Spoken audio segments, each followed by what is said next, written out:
meus amores, tudo bem com vocês? Vamos para mais uma aula de história. Hoje vamos falar sobre o povoamento do interior do nosso país, a descoberta de novas riquezas e os bandeirantes. Mas antes de começarmos esse capítulo, vamos corrigir a tarefa da aula anterior, que foi da página 90 e 91. Então, abra o seu material na página 90 e 91.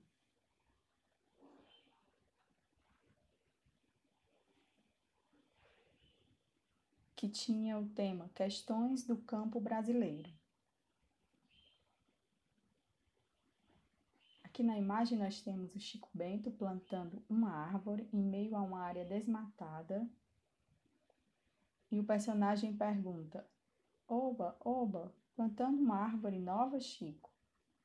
E ele responde: Essa aí é de quê? De goiaba, de jaca ou de manga? E ele responde: Não, é de esperança. E a pergunta é: o que o Chico Bento quis dizer com árvore de esperança? Nós podemos responder que, mesmo diante de uma área desmatada, ao plantar a árvore, Chico Bento pretende dar uma esperança à recuperação da natureza.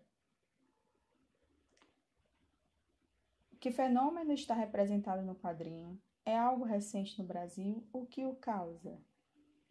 O desmatamento não é algo recente, ocorre desde a chegada dos europeus às terras que formam o Brasil. E as principais causas hoje são a criação de gado e a plantação de soja.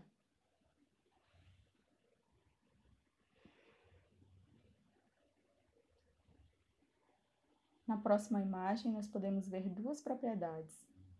Uma bastante seca e a outra com árvores frutíferas, sendo irrigada, e um textinho que diz: Tem lugar, seu Zé, que a seca respeita a cerca e cancela.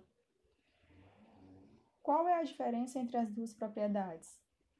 A propriedade da esquerda mostra uma cena de seca e a da direita mostra um cenário fértil. Porque em uma delas há árvores frutíferas e outros cultivos, enquanto na outra a agricultura é mais difícil de ser praticada. Na cena com árvores frutíferas, é possível notar que há irrigação e que provavelmente os donos dessa propriedade têm mais recursos financeiros do que os da outra, que dependem da chuva, por exemplo. O que significa a seca respeita, cerca e cancela? Podemos dizer que a seca afeta principalmente os menos favorecidos, pois ela não é perceptível no terreno vizinho que está sendo irrigado. Página 91 fala do livro Morte e Vida Severina, um livro de João Cabral de Melo Neto, que conta a história de Severino, um agricultor que deixa seu lugar de origem e parte para Recife, fugindo da pobreza do campo. O autor, nascido em Recife no ano de 1920, passou a infância em engenhos e grande parte da poesia que escreveu está vinculada à sua infância e aos temas e cenários nordestinos. A obra Morte e Vida Severina, publicada em 1965, é atemporal e foi adaptada como peça teatral, filme, teleteatro, animação e história em quadrinhos. Abaixo, na adaptação dos quadrinhos de Miguel Falcão, vemos o momento em que Severino chega a um grande canavial e finalmente encontra um rio. O retirante chega à zona da mata, que os faz pensar, outra vez, em interromper a viagem. Bem que me diziam que a terra se faz mais branda e macia, quanto mais do litoral a viagem se aproxima. Agora, afinal, cheguei nessa terra, que diziam como ela é uma terra doce para os pés, para a vista. E os rios que correm aqui têm água vitalícia, cacimbas por todo lado, cavando o chão, água mina. Vejo agora que é verdade, que pensei ser mentira, quem sabe se nesta terra não plantei minha sina. Severino se encanta ao avistar o canavial e os rios que nunca secam. Que característica negativa da cultura canavieira você mostraria a ele? Uma característica negativa seria a monocultura, o cultivo apenas de um produto. E outra característica negativa é uma grande área desmatada para que haja o plantio, para que seja plantado aí a cana. Você costuma visitar lugares no campo? Já avistou algum elemento da paisagem que chamou muito a sua atenção? Essa resposta é uma resposta pessoal.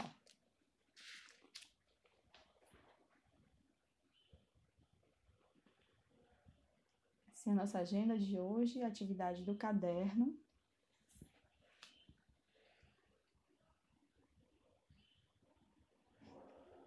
A atividade está aqui. Se você quiser copiar, dá pausa. Ou você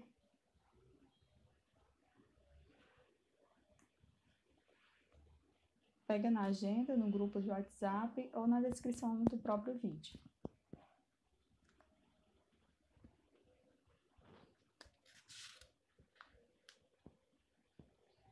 Vamos ao nosso assunto de hoje. Nos 2 primeiros séculos de colonização, os portugueses exploraram apenas as áreas litorâneas.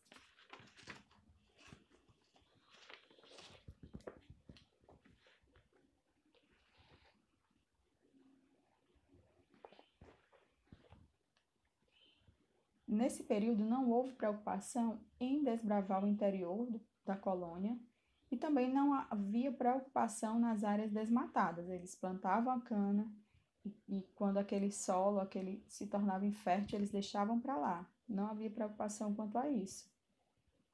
As áreas desgastadas eram simplesmente abandonadas. Com a decadência da produção açucareira, o governo português passou a incentivar os colonos a explorarem o interior da colônia, que era habitado por povos indígenas. Os colonos partiram, então, em busca de pedras preciosas, ouro, prata. E assim, no século XVIII, foi a descoberta de uma nova riqueza na colônia, o ouro. De 1700 a 1800, o ouro tornou-se o principal produto econômico da colônia portuguesa na América. Aqui na imagem nós podemos ver à beira do rio os escravos fazendo a garimpagem do ouro. Mas o trabalho de exploração do ouro só foi possível graças ao trabalho dos bandeirantes paulistas. As expedições comandadas pelos bandeirantes eram chamadas de bandeiras e eles adentravam o interior da colônia com o objetivo de encontrar riquezas minerais e aprisionar indígenas para os trabalhos forçados. As bandeiras eram de 3 tipos. Bandeira de apresamento, que tinha a finalidade de aprisionar indígenas e vendê-los como escravos para os engenhos de cana-de-açúcar. Bandeiras de sertanismo de contrato, organizadas para combater os povos indígenas que atacavam as fazendas e para trazer de volta escravizados que fugiam de seus donos e se escondiam nas matas ou nos quilombos, e bandeiras de mineração, que visavam procurar minerais valiosos como ouro, prata e pedras preciosas.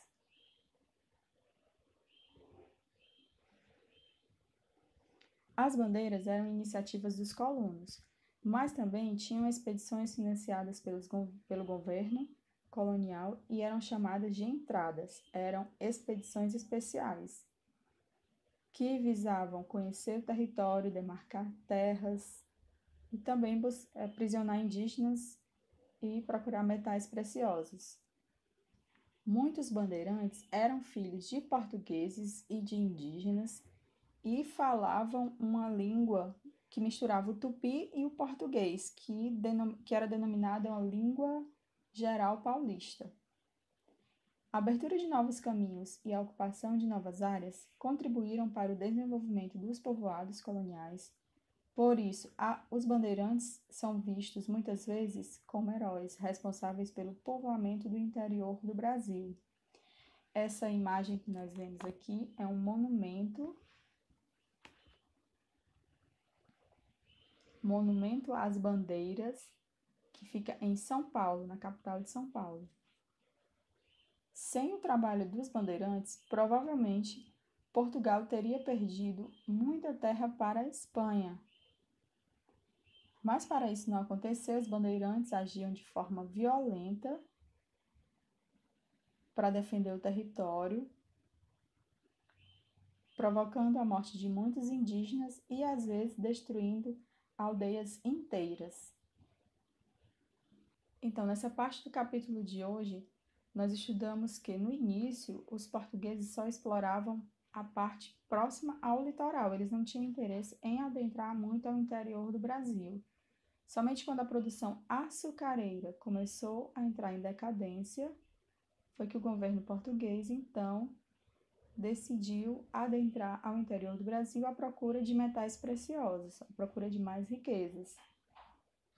E aí surgiu, então, os bandeirantes, que eram as pessoas que realizavam esse trabalho. E devido a esse trabalho, então, o interior do Brasil começou a ser povoado e a área que pertencia a Portugal começou a se expandir. Então, é hora da pausa para realizar a atividade no caderno e em seguida teremos a correção.